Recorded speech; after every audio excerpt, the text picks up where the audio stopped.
நண்பர்களே, உங்கள் முன்பு மன்னார்குடி சிங்கநாதம் சிவராமன். நான் சில வாரங்களாக உங்கள் முன் தோன்றாததற்கு காரணம், எனக்கு கண்ணு ரெண்டுலேயும் கேட்ராக்ட் சர்ஜரி நடந்து இப்போ நான் அதன் போஸ்ட் ஆப்ரேட்டிவ் சிகிச்சையில் உள்ளேன். எனினும் உங்கள் முன்பு இன்று தோன்றுவதில் எனக்கு மிக்க மகிழ்ச்சி. இந்த வீடியோவில் தமிழகத்திற்கும் பாரதிய ஜனதாவிற்கும் நரேந்திர மோடிஜிக்கும் உள்ள அந்த பிணைப்பு எப்படி இருக்கிறது, எப்படி இருக்க வேண்டும் என்ற ஒரு சிறிய விளக்கத்தை நான் கொடுக்க உள்ளேன். தமிழகத்தை பொறுத்தவரை பாரதிய ஜனதா கட்சி எதிர்பார்த்தது நடக்கவில்லை. ஆனால் அப்படி எதிர்பார்த்ததிலும் தவறொன்றும் இல்லை என்றே நான் கருதுகிறேன். நானே மிகப்பெரிய வெற்றியை இங்கு எதிர்பார்த்தேன், கிடைக்கவில்லை. எனினும் நாளை நமதே 40 நமதே என்று சொல்லக்கூடிய திமுக, அதிமுக இரண்டு கட்சிகளுமே 40க்கு 40 வெற்றியை பலமுறை பெற்றிருக்கிறார்கள். எனினும் இதற்கிடையில் புகுந்து மிக பெரிய பிரச்சாரத்தை எடுத்து நோக்கி சென்ற பாரதிய ஜனதா கட்சிக்கும் அண்ணாமலை அவர்களுக்கும் 12% வாக்கு கிடைத்துள்ளது என்பது இது மிகப்பெரிய வெற்றியாகவே நான் கருதுகிறேன். இனி 12 என்பது 20, 25 என்று போய் 2026 ஆட்சியை கூட பிடிக்க முயற்சி செய்யலாம் என்பதே என்னுடைய நம்பிக்கையாக உள்ளது. இப்போ பாரதிய ஜனதா கட்சி சில மக்களிடம் சில எதிர்பார்ப்புகள் உள்ளன. அந்த எதிர்பார்ப்புகளை 100% மோடி நிறைவேற்றியே ஆக வேண்டும். பாரதிய ஜனதா கட்சி நிறைவேற்றியே ஆக வேண்டும்.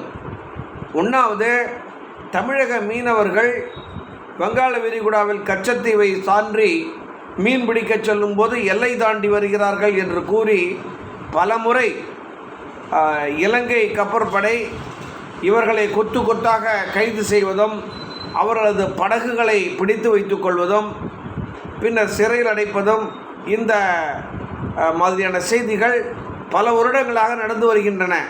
மோடியும் 10 ஆண்டுகளாக ஆட்சி செய்துள்ளார். பாரதிய ஜனதா கட்சி 10 ஆண்டுகள் ஆட்சி பீடத்தில் உள்ளது. 3வது முறையாக நரேந்திர மோடிஜி அவர்கள் பிரதமராக ஆகியுள்ளார். இனியும் நீங்கள் தப்பிக்க முடியாது. இந்த தமிழக மீனவர்கள் இலங்கை கப்பற்படையால் பிடித்து கொள்வது, கைது செய்வது, அவர்களை சிறையில் அடைப்பது, இது முற்றிலும் தவிர்க்கப்பட வேண்டும். உங்களுடைய பதவியேற்பில் லங்கையில் உள்ள பிரதம மந்திரியையும் பிரசிடெண்ட்டையும், அதுபோல் பங்களாதேஷ், நேபாள், பூட்டான் எல்லாரையும் அழைக்கிறீர்கள். உங்களுக்கு அவ்வளவு ஒரு பெரிய ஒரு நட்பு இந்த இலங்கையுடன் இருந்தால் இதை முதலில் நீங்கள் தடுத்து நிறுத்த வேண்டும். மீனவர்கள் கைது தடுத்து நிறுத்தப்படவில்லை என்றால் பாரதிய ஜனதா கட்சிக்கு தமிழகத்தில் வேலை இல்லை. இதை நன்றாக நீங்கள் புரிந்து கொள்ள வேண்டும். இரண்டாவதாக, அந்த கச்சத்தீவு அதை நாம் மீட்போம். எலெக்ஷனுக்கு முன்னாடி நீங்கள் இதை பேசுனீங்க. பார்லிமெண்ட்டில் கூட பிரதம மந்திரி இதை பற்றி பேசியிருக்கிறார், விவாதம் நடந்துள்ளது. கச்சத்தீவு தானம் வார்க்கப்பட்டுள்ளது. இதை திரும்ப பெற்று இந்தியாவுடன் இணைக்க வேண்டும். தமிழக மீனவர்கள் மட்டுமல்லாமல் இந்தியர்கள் அனைவரும் இந்த கச்சத்தீவுக்கு சென்று வரும் நிலையில் அங்கு முன்னேற்றம் ஏற்பட வேண்டும். கச்சத்தீவு மீட்கப்பட வேண்டும். உங்களுக்கு இலங்கை ஒரு சிறிய நாடு என்றால் அந்த நாடு திவாலாக உள்ள நிலையில் இந்திய அரசாங்கம் அவர்களுக்கு உதவி உள்ளது என்றால் நீங்கள் இந்த கச்சத்தீவை மீட்க வேண்டும். இதையும் பாரதிய ஜனதா கட்சியும் நரேந்திர மோடி அவர்களும் செய்து காட்ட வேண்டும். இல்லை என்றால் பாரதிய ஜனதா கட்சிக்கு இங்கு மரியாதை சற்றும் கிடைக்காது. 12% வாக்குகள் கிடைத்துள்ளது, சந்தோஷம்தான். இதை மேலும் நீங்கள் பெருக்கிக் கொள்ள வேண்டும் என்றால், தமிழகத்தில் ஆட்சி பொறுப்பில் அமர வேண்டும் என்றால் இதை நீங்கள் செய்து தீர வேண்டும். அதுபோல் தமிழகத்தில் ஏராளமான லஞ்ச ஊழல் நடந்துள்ளது. திராவிட முன்னேற்ற கழக திராவிட மாடல் அரசின் மீது, இந்த அமைச்சர்கள் மீது ஏராளமான புகார்கள் உள்ளன. 4700 கோடி ரூபாய்க்கு மணல் மாஃபியாக்கள் அரசை ஏமாற்றி மக்களை ஏமாற்றி சுரண்டியுள்ளார்கள். இவர்கள் மீது நீங்கள் நடவடிக்கை எடுக்க வேண்டும். அது தவிர ஏராளமான அமைச்சர்கள் குற்றப்பின்னணியில் உள்ளார்கள், குற்றங்கள் புரிந்துள்ளார்கள், மக்களுக்கு துரோகம் இழைத்துள்ளார்கள், மக்கள் சொத்தை சூறையாடியுள்ளார்கள், நாட்டை சூறையாடியுள்ளார்கள். இவர்கள் மீது நீங்கள் தக்க நடவடிக்கை எடுக்க வேண்டும். அதுபோல் செந்தில் பாலாஜியை போல் மற்ற எல்லா அமைச்சர்கள் மீதும் நீங்கள் நடவடிக்கை எடுக்க வேண்டும். வெறும் என்ஃபோர்ஸ்மெண்ட் டைரக்டரேட் அமலாக்கத்துறை ரெய்டு, இன்கம் டேக்ஸ் ரெய்டு, இந்த பூச்சாண்டியை இனி தொடர்ந்து பாரதிய ஜனதா கட்சி காட்டிக்கொண்டிருந்தால் மக்கள் உங்களை நம்ப மாட்டார்கள். இதை இதற்கு ஒரு உருவம் கொடுத்து தக்க நடவடிக்கை எடுக்க வேண்டும். அதுபோல் இந்த கெஜ்ரிவால், அரவிந்த் கெஜ்ரிவாலை டெல்லியில் நீங்கள் கைது பண்ணீங்க. அவர் எலெக்ஷன் டயத்தில் பண்ணாமல் அவர் ஓராண்டுக்கு முன்னரே அவரை கைது செய்திருக்க வேண்டும். இந்நேரம் அவருக்கு தண்டனை கிடைத்திருக்க வேண்டும். அதுபோல் இந்த 2G ஊழல் அப்பீல் போயிருக்கீங்க. அந்த அப்பீல் கிடப்பில் உள்ளது.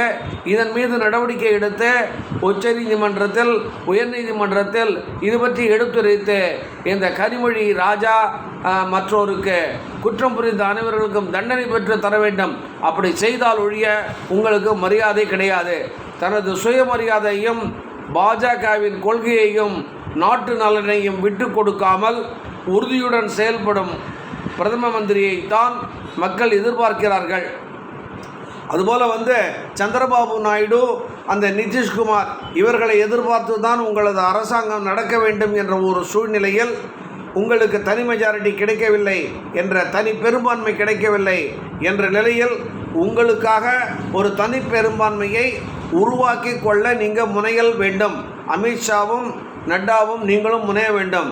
இதே பாராளுமன்றத்தில் பாரதிய ஜனதா கட்சிக்கு 300 எம்பிக்கள் என்ற ஒரு நிலையை நீங்கள் உருவாக்கி காட்ட வேண்டும். இதைத்தான் மக்கள் எதிர்பார்க்கிறார்கள். இதை நீங்கள் செய்தீர்கள் என்றால் உங்களுக்கு மீண்டும் தமிழகத்தில் மட்டுமல்லாமல் பாரதத்திலும் வெற்றி கிடைக்கும். இனி வரவிருக்கும் சட்டமன்ற தேர்தல்கள் மகாராஷ்டிராவாக இருக்கட்டும், டெல்லியாக இருக்கட்டும், வேறு எந்த மாநிலமாக இருக்கட்டும், உங்களுக்கு வெற்றி கிடைக்கும் என்று கூறி இத்துடன் இன்றைய உரையை முடித்துக் கொள்கிறேன். மன்னார்குடி சிங்கநாதம் சிவராமன். வணக்கம்.